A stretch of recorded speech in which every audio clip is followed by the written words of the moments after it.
وحديثنا بقى النهارده في اولى فقراتنا هيكون عن السوشيال ميديا.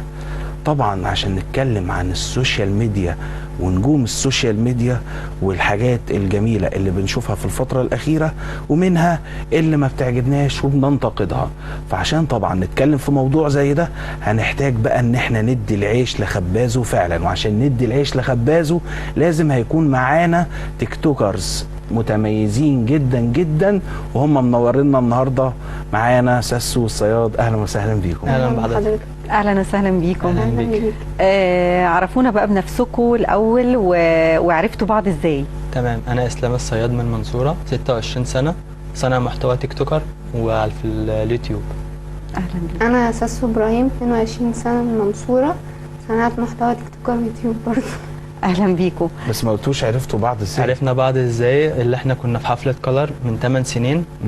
فانا شفتها في الحفله، هي كانت الوحيده اللي واقفه في الحفله ما بتعملش حاجه حرفيا، هاديه جدا. فلفتت انتباهي ان كل اللي في الحفله عمالين بيرقصوا ويلعبوا بالكولر وكده، الا دي واقفه ما بتتحركش. فانت اخترتها بقى بناء على ده الشخص المميز في الحفله. دي حاجه مميزه، ما فيش حد بيعمل كده دلوقتي في الايام دي. فحاولت اتعرف عليها واحده واحده، طبعا كانت بترفض، بس انا خلاص يعني انت خدت الطريق الصحيح بقى. لازم دي تكون مراتي خلاص. دي قصه حب قديمه من 8 سنين. كنت 15 سنه اصلا. طيب ايه بقى اللي خلاكم تفكروا في موضوع تيك توك، او مين اللي ساعدكم اكتر في الموضوع ده؟ اشمعنى اختيار مجال السوشيال ميديا؟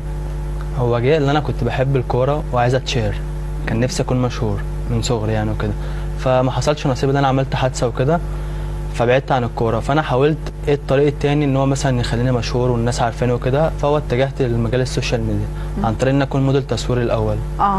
يعني انت شجعتها بقى؟ هي كانت كوتش جيم اصلا في الاول.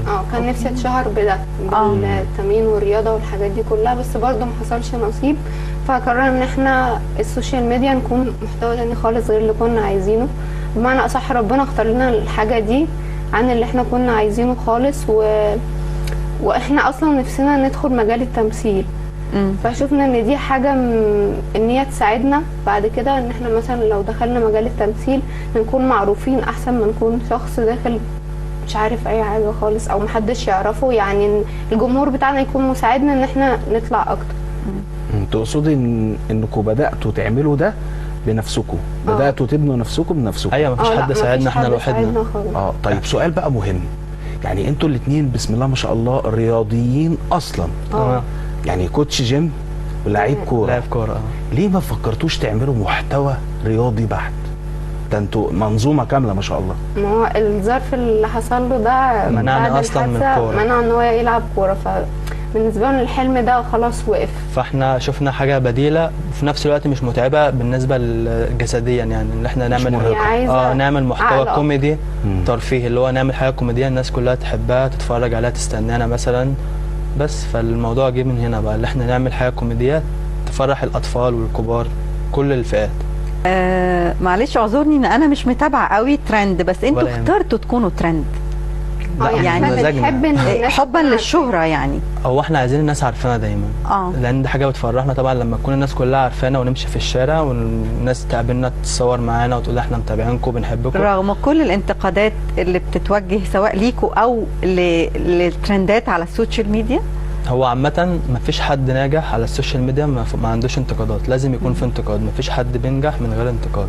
فاحنا بنواجه ده اللي هو النقد البناء اللي احنا ممكن نستفاد منه بحاجة كويسة، ان هو مثلا نغير من محتوانا، نغير من افكارنا.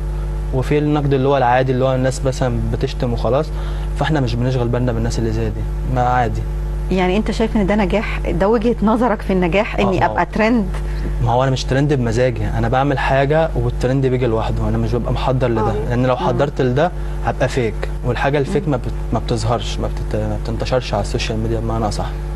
ده هيخليني اسالك سؤال، انه كان فعلا في سؤال بيقول هل المقالب اللي بتعملوها دي بتبقى حقيقيه ولا متفق عليها؟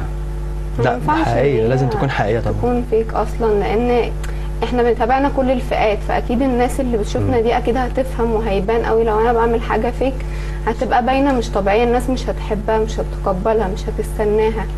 فلازم ان انا اعمل حاجه حقيقيه وكده عشان اكسب ان الناس تتابعني اكتر، الناس تحبني اكتر، بدل ما تتابعنيش عشان شايفاني ان انا بعمل حاجه فيك. وكله حقيقي يعني لازم يكون مفيش كله حاجه حقيقي. فيها تمثيل او بتفكروا تعملوا فرقعه لا بالعكس، فتحضروا لها؟ اصلا هي مره كنت بعمل فيها مقلب، هي قفشت المقلب وبينت للكاميرا ان هي قفشاني وقعدت تترخم عليا ان هو انا قفشاك بس انا مش مبينه، بس الجمهور عرفت. الناس عارفه ان اللي هو خلاص هي قفشت المقلب، لكن قدامي لا هي مكمله عادي.